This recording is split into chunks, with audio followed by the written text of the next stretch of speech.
Thanks for logging on to Christ Notes today. We're going to study out of Galatians chapter 3, verse 9. We're going to kind of continue talking about what we were talking about yesterday, God's grace and His mercy.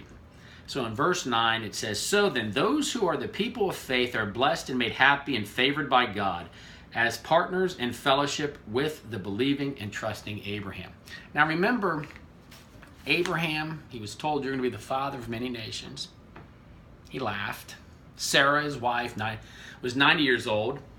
Abraham was 100. Sarah's 90. She hears it. She laughs. But yet it was they were said that they were faithful people. They were faithful because what did they do? It's impossible, but God, you can do it. It's got to be you, Father. So I want you to think, talking about what we talked about yesterday, which is on Judgment Day, how God will show mercy on even people who don't deserve it. Just like we studied many times in the parable of the marriage supper of the Lamb, the room is filled with good and bad people. Only one person wasn't allowed to stay.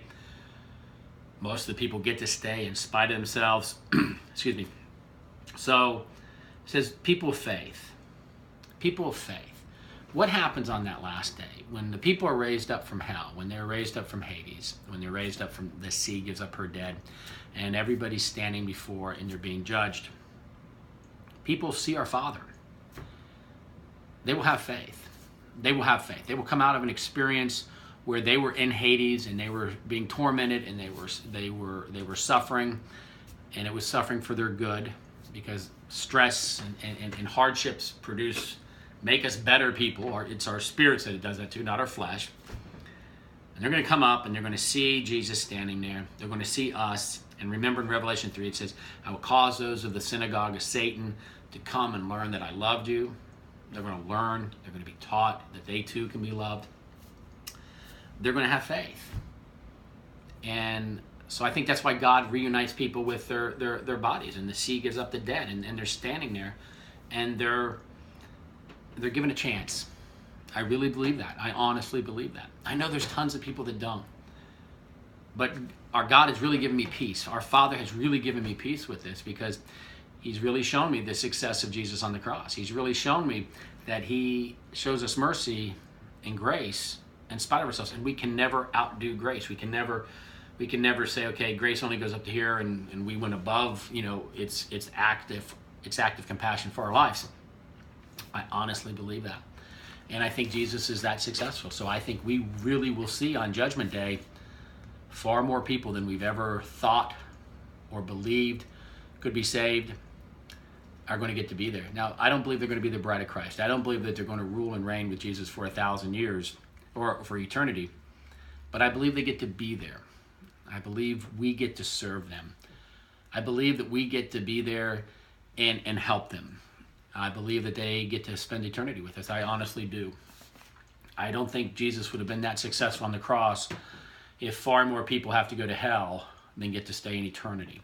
I just don't see that anywhere in the Bible when Jesus is talking about compassion, when He's talking about caring, when I see His life, when He goes up to the man at the pool of Bethesda and He asks him if he wants to be well and the guy only complains. He doesn't say yes. He doesn't say Jesus is Lord. He doesn't say any of that.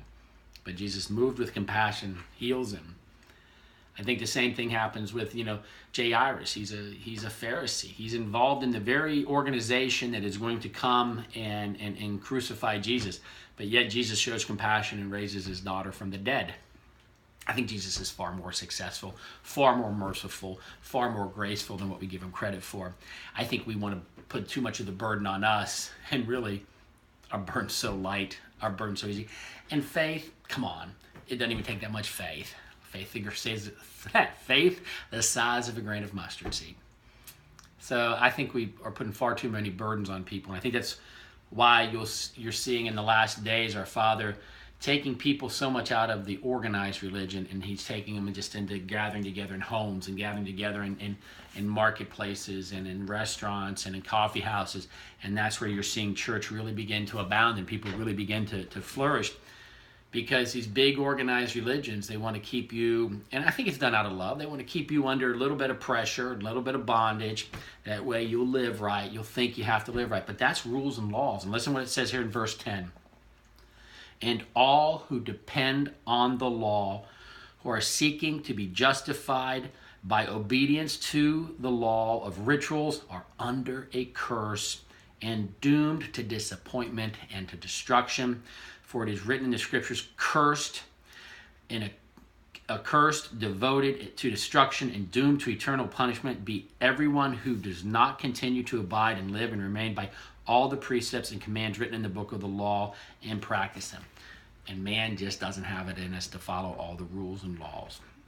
Jesus says if you even look at a woman with lust in your heart, you've committed adultery.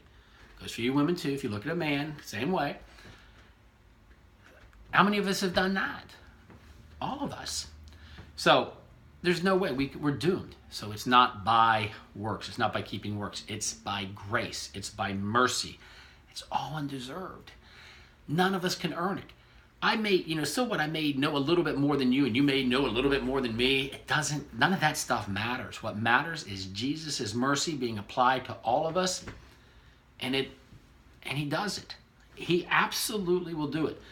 Eternity is going to be filled with both good and bad guests, it says, but eternity is going to be filled with far more than just the bride, because a bride is not a guest at her own wedding.